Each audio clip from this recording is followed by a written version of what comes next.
$7. If you're married, before you buy a bed or a Bible or anything else, you buy one of these. I'm telling you, when you spray everything, when you scrub things, you had these old scrub brushes, terrible old things you hold in your hand, for $3 or $4 or $5. They'll last you your whole life if you do it. Your hands are up off everything. And when you scrub anything, there's real interesting when you scrub anything. It's just, you think there's science and everything else? When you scrub something back and forth in a circle, guess what? You scrub things only on one side, and people go over. So when you scrub, you always go east and west, north and south. I learned that shampoo and carpets. It's an interesting thing. People don't know that you go two ways. You'll clean tips. When I used to do carpets, I had no idea for years. That's stupid. I did carpets where the machine went back and forth like this. That's all we did to smooth the stuff on one side, and we just cleaned one side of the carpet top out. But when we learned to go back and forth and clean it two different directions, it made a whole difference to do it. So this is so tools again. How to clean is almost. What to clean with is almost as important as how to clean. Another great tool, what's one they tell you using all the hint and tip books? Don't throw it away, but use a what? I heard one thing out of you. Toothbrush? Ah, toothbrush. Boy, I don't know, maybe we're not too visual. Toothbrushes are about the worst thing you can probably use, but the idea is good. I don't know what these little grout brushes are, $2 or $3, right? That is one of the finest tools. Kick on, as you can feel that top of that. Anytime it's a grout brush, you get in grouts, you brush so you can get around colors. You have to get little needles and get around stuff in corners. That little brush is just, you can't be without it. I mean, it's just the neatest little brush that goes along. It's called a grout brush. And people see a brush like this, and they wonder what this brush is. Well, you know what it is? I'll tell you exactly what it is. In your lifetime, you're going to have 55,000 spills or things. It starts when you're a baby, you have spills. Of course, you think it goes. So the spot is on, stain is in. Spot is on, stain is in. So if you get something with this new carpet, almost anything, even urine, if you get it up when it first gets on the carpet, you're generally going to get it up and it won't hurt. It sits on there like tomato juice or urine, sits on there for 40, half an hour or so, it becomes uric acid, and guess what you have? You have damage, you have a yellow spot, and you're going to hate your dog, and you're not going to get it up. It's going to just the way it's be. So the first thing if you get a spot or a spill, this is how to clean. I'm talking about the things that really matter. You're going to spill something in a restaurant, your clothes or anything else. The worst thing people do is rub it in. So the best thing you can do is, well, I'm not going to try to get that because I got the microphone in my back pocket, but let's get that out. The best thing you can do, by the way, I painted most all my stuff 15 years. Don't ever hire a painter unless their wallet looks like this. That shows they're a painter because they put the petty chisel back in their pocket. So if they don't have a wallet look like it, they're not a very good painter. Okay, to do it. The American Express card probably is anything else. If you get anything on you or on your carpet or everything, probably the best thing to do is scrape the bowl coat off. Like a kid will get lipstick on a couch, big chunks. So what do? You get lipstick remover, put it on, sure it dissolves it, but as soon as it hits that big hunk, what does it do? Just sinks in and it's a mess. Yeah, it makes it twice as big. So the first thing you do if the dog poops or something, I don't care if you got a credit card, take it, scrape everything off.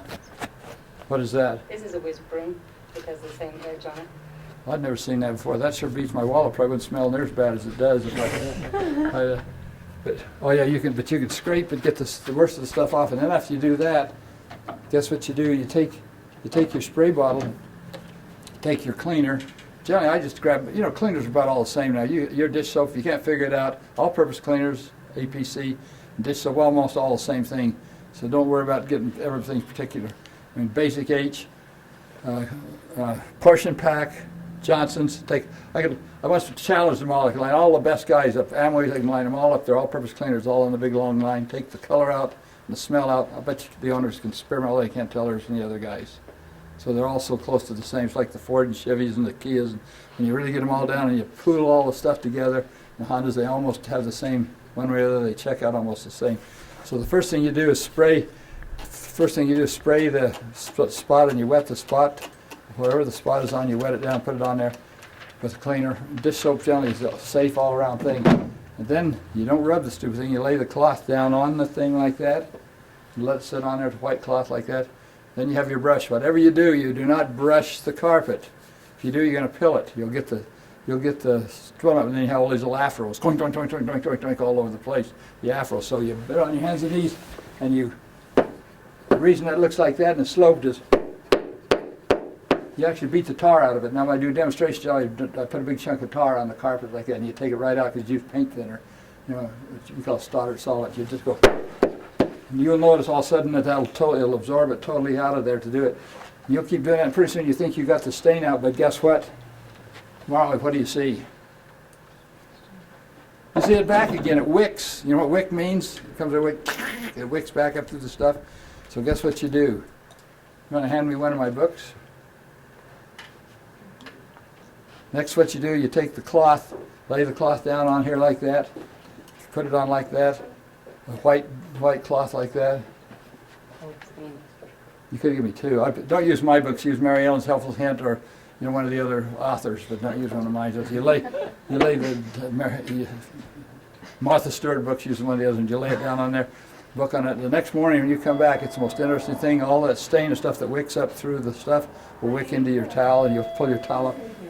You'll be just dirty as heck on here, and the spot will be gone out. It's kind of neat to do it. The biggest mistake people make is they get the stuff and they rub the stuff on there. So just little tools to do that. Before we get up and walk around a minute, I want to tell you one more quick little type things. If I were you, I know they have some in the store. I don't know why. I go in millionaire houses, in the best houses in town. And guess what I have? I go into the sinks and their stuff looks like the little Safeway store. They're terrible cardboard boxes and garbage. For $5, $4 or $5, you can buy a caddy, a stupid caddy. If you had your tools, would you ever put your tools all in big piles, or would you put your fish and stuff all in big piles, or you put your food? A stupid thing like this ought to cost you any money with your organized stuff. And plus, one of the worst things you're going to find, and I get carried away on this, but wherever you set a bottle on a nice piece of furniture, guess what you're going to end up with? A ring. Very good. Called a ring burn. A lot of those will never come out. It burns the stuff on there to do that. I mean, you should have one of these on every single sink. So if plus they fit a man's hand as well as a woman's hand. This thing does everything else. So it's just another thing. I spent $100,000 to design that little clean card. I'm going to someday get those in every grade school where the kids will do all the cleaning in the grade school. All the kids. I mean, we need one janitor in the school. And the rest of the schools should be cleaned by the kids that make the mess. Let me give you another thing. I don't think even my people have ever seen this. By the way, there's sponges. I'll tell you another little thing. I'm getting carried away, but these things are really, really important on stuff like that you learn. You don't have to go through. This is a 3M sponge, and so is this one. What's the difference? The color's difference. Which one's the most aggressive? They're very good. The green was the most aggressive, but I one time didn't know that. I was using these green ones for a telephone building in South Salt Lake City, and guess what? After about 2 years, all the chrome coming, I ruined a whole 2 floors of crane fixtures. You remember what a crane fixture cost in here? That's like gold. I mean, they're like the Cadillac stuff, and I had to replace those. They insure you for liability, but not stupidity. This is too aggressive for most stuff. So in bathrooms, most of your sinks and your corian, and most of your stuff, and usually the white scrubby sponge that are good enough. You can scrub it and all the stuff like that. White is good. This is aggressive. If you had something that's pretty brick or hard to use this one. These are little things, but if it takes a lifetime to learn them, it's good. People probably never even thought of this, but I'm going to tell you something that's so interesting. What does this look like?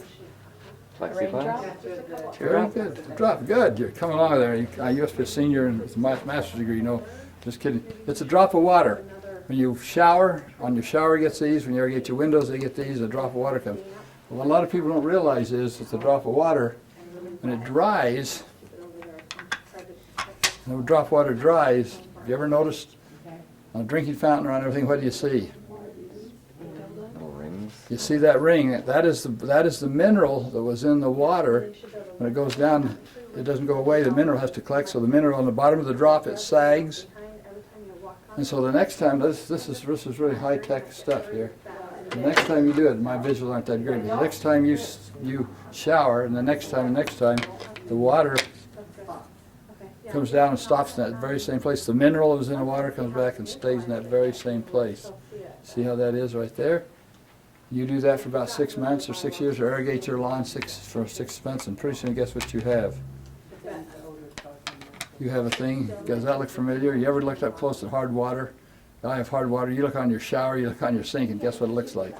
exactly what it looks like. It's got that lower shape like that.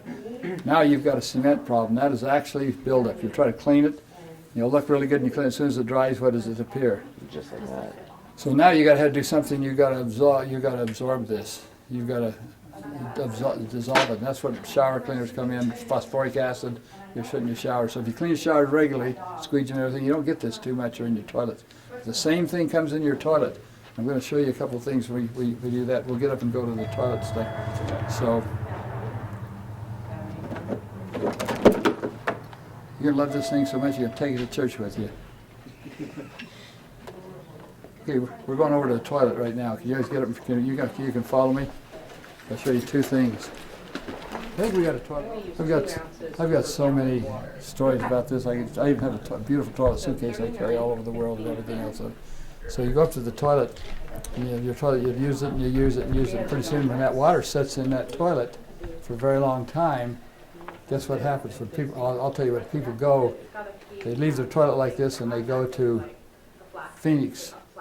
They come back after 2 or 3 months in Phoenix. What do they have? They have very good. They have a huge ring. What's that? Where did it come from? See, I just taught you in there. When the water evaporates on that toilet pipe, right? It collects on the side, and that's where the ring comes from. In fact, people are learning this. They just put a piece of wax paper over that, or plastic over that. They get back, their toilet will be perfect. They didn't have any evaporation. The trouble is, remember to turn on your lights before you use your toilet. It'll be a disaster, I'll tell you that, to do it. So I get a lot of toilets that people don't know what it is, so they try to get the ring out. And you have the pumice stones, which these things what they publish your teeth with, and everything else. They're pretty hard to toilet. They're only hardness of 2. That's a hardness of 7. So generally they won't scratch it. To do the toilet won't scratch it. These are new and they're called screens. Somebody thought of these. A lady, one of you guys thought you should have thought that. Gets through college. They were kind of a sandpaper, have to clean it, everything else. So what I find out when you clean your toilet regularly, I mean, it's very simple. When you clean it regularly, I just have that spray bottle of all-purpose cleaner. When I clean my toilet, I just spray around the back and I spray the sides and spray this where people sit. I mean, this is not where you get germs. You might get them right here. I spray this and spray the top of the wipe, and that's basically clean the toilet. But inside of a toilet, every 6 months, that water, even though it sits in there, you'll start getting ugly in my toilet. So what do you do when you come up to your toilet? You have bowl cleaner. This is acid bowl cleaner, bad stuff. It's an acid. It's in this holder. Be sure to get a holder like this. Because when you set it on the shelf, it's not going to leave a ring burn or anything else, but it's pretty safe. And I've even got a good toilet thing. I've been using it for a drum for the kids. So you come up to the toilet like that, and you sit around and clean inside the toilet. That rim right there, there's a little light. I don't know if you can see my little light, but there's a light you hold on the toilet and you see the rim underneath there. It's like a dental light. And it gets all these little holes under here get full. So you go up to your toilet and you don't, most people go up to their toilet and they take this thing and they go glug, glug, glug, glug, glug, glug, glug, glug, glug, and pretty soon your toilet's going well, flies are dropping dead off the wall and wallpaper's rolling up. I mean, it's terrible. You've got keeling over and everything wrong, you dilute it, it's not any good. So the first thing you do is go to your toilet, get down your toilet and go, you'll drive the all wall water out of that toilet, as neat as can be. Then I take this and I wring this out like this. I take my bowl and I put just just put a little bit of bowl cleaner on here. And then I go to back up under and wipe around in here. That bowl cleaner will just take that stuff out almost instantly. So if your ring isn't out, most of the time take your ring if it's out. Then I use a piece of pumice stone and blot it out and everything else to clean the toilet. And then I flush, making sure you flush the toilet. You never leave that stuff in the toilet. Somebody uses it, might splash and damage it. These are really handy little things. I got them for drums over in the museum. They're the drums the kids use. That's what I do. Anything to do with toilets. If you guys wanted some design problems, by the way, where's my guy? Give me a make your house book, quick. Why is that one fluffy and those ones are like bristles? Because I don't know why I've had this. Oh, there it is. Oh, there. I didn't see my little cup and I put it back on. That's a hairdo we have. You know, if you have that, you have your hairdo stuff like that. You look pretty good. You know, again, these are professional tools. That's what this whole store. That's been my whole theme. I mean, you as homemakers are smarter than my janitors. No, make your house do the housework. I mean, we're talking all the principles of clean. You have all the different stuff. So we got the kit and the bowl cleaner, but this way you'll hardly use any bowl cleaner. one of these will last you almost a year. But the way other people do it, about every month they come and get a new thing. This thing.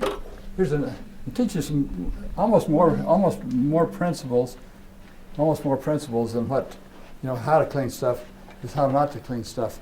For years, women come up to me and say, "Who built this house? A man?" It really offended me because I built a beautiful maintenance-free house in Hawaii, and I built one in Sun Valley, Idaho, and built it myself. And so I was offended for about 10 years. Then I started listening to the Judys and everybody. And guess what? Women are smarter than architects, and most of them women know what they want. So my daughter and I did a book called "Make Your House to the House," where all of the things you can build in a house, so you don't have to clean it. Now just think of this. So you get really good. Who cares if you're really, really, really good at cleaning and fast and everything? Better if you don't have to do it at all, and you're going to save the environment, not use the cleaner and everything else. So, like those stagecoaches I designed those to the bed so the kids could put nothing under the bed, and those stagecoaches and the kids could play in the room, and they grew up back, acted like humans. I put human beds in there and that stuff, all this stuff. So you can design, clean out, and nothing is much worse than a glass shower. I mean, get a $2 shower curtain and throw it away after 4 years and do it everything. People will get in there and get a shower and they'll clean out. I mean, who goes sees who's looking in your shower anyway? There's just some things. When you design a house, you can build these things in so that they don't even on the floor. In my Hawaii house, all the toilets are wall hung. All the things are everything's wall hung and everything. You can do that. I really encourage you to do that. So that's what you're going to school for, is to do stuff faster, better, quicker, and smarter than you did before. And that's basically all I try to teach cleaning. That's what our store is. We got other stuff we have in it to do this. Everything you do, you have options. Other than that, the toilets, bathrooms, I don't use the stuff on the mirrors. I use just glass cleaner, the evaporating glass cleaner on the mirrors and everything else. No miracle. This is just a mild acid is all it is. And also on your window, if it's hard water on your windows, you just use a little acid on the window and it kills it off like that to do it. So everything, but that's what this is. And that's all about for toilets and bathrooms. Wipe around the floors. Men miss the toilet all the time. Make men do all the cleaning of all the toilets and everything else they do it.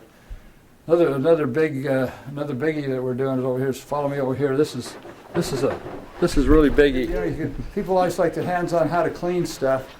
They really want how to clean stuff fast and easy and everything else. But if I can teach you not to have to clean it at all, that's what to do, because you got time to love and do and have.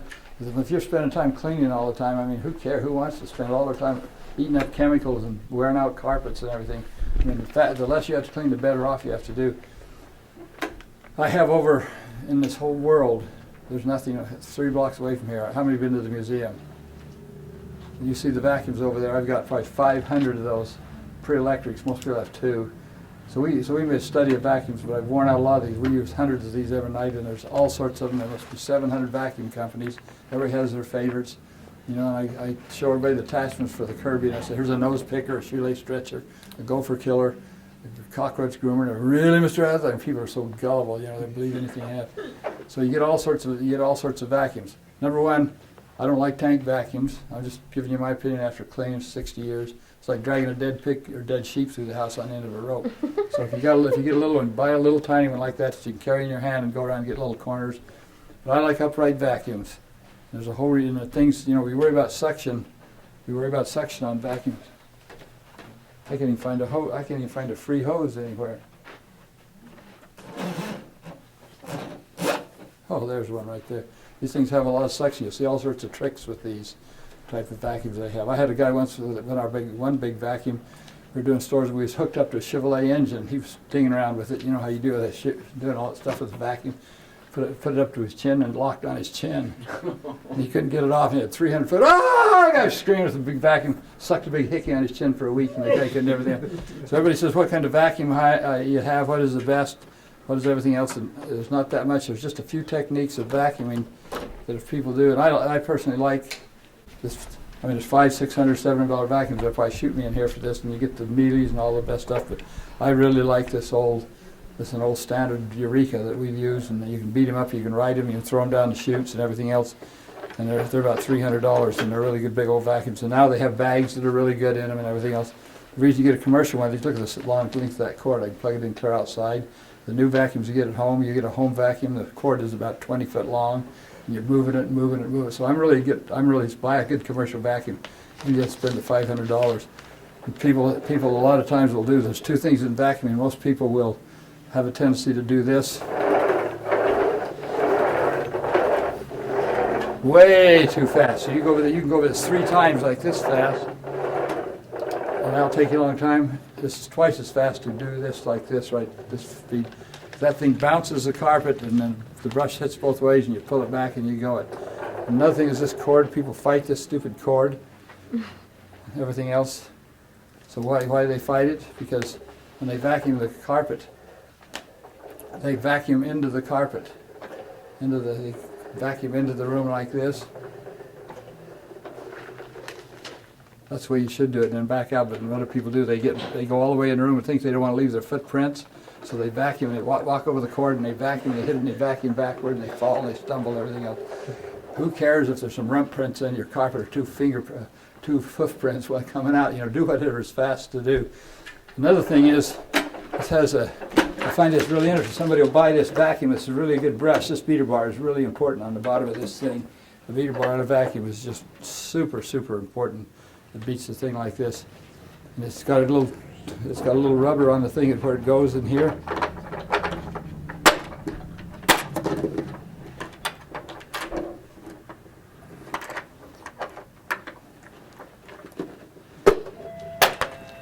Well, you think I hadn't done this for a long time, right? This is so interesting. You can see the fan and everything. You see this little thing turns around. It goes the right way, then the beater goes this way like this. But when you put that belt on, if you put this belt on the other way, it looks just exactly the same. Guess what it does? It reverses the beater bar. So the beater bar, instead of doing this as you go, it's going. And I see people get in the living room and they got that beater on backwards. They go in and buy a brand new vacuum. And they come in here and start thinking and all that stuff is kicked ahead and they're herding that stuff. They're just herding all that stuff like a herd of cows. They came, they're trying to get the stuff. Finally they get it and they corner it. And they go, you know, like on the stuff like that, and it shoots off the wall and finds out there, and they say, "Oh, my vacuum is broken." And everything, little tiny things, but you can put, you know how to put this back on, right? Go ahead, start getting on it. You can vacuum, but the cord makes a real difference on the vacuum. You can vacuum fast. Again, I still like the little ones, and you have all sorts of bags, but the bags now are so good. Anybody know what a rainbow is? It's vacuum, right? It's a vacuum. It vacuums water. They're about $2,000. Everybody says they're the best vacuum for airborne. After, you know, they capture all the air that comes through. Some of these vacuums, you see the air all coming. And I always thought that because they cost a lot. But guess what? I saw a study from the University of Virginia that showed those vacuums, those stupid vacuums that showed them of 13 done. They were the worst ones.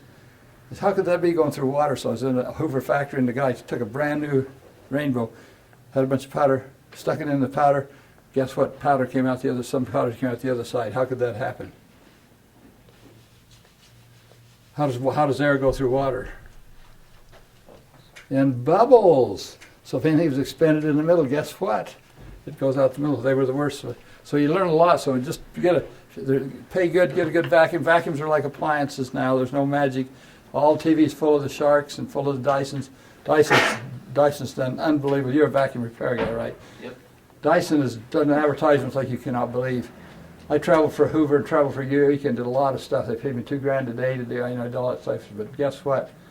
They probably took 2% or 1% of the market we got. After all that work and all that money, Dyson took 32% of the market because he just advertised. He's selling a $150 vacuum for $400, but he marketed it. So you guys, things that are marketed are just, they just blow you away to do it. So any of that stuff you do, whatever's cheap, whatever's easy to find. If you get something too fancy or too new or anything else, I'm kind of Alexander Pope, be not the first by whom the new is tried, nor the last to lay the old aside. I'm kind of from that old school to do that. But you can see that. You see the mat right here that's over there on the inside. They have an outside. That's those cloth mats like what they have. Okay, come on, I'll give you a list as we kind of walk around and finish up.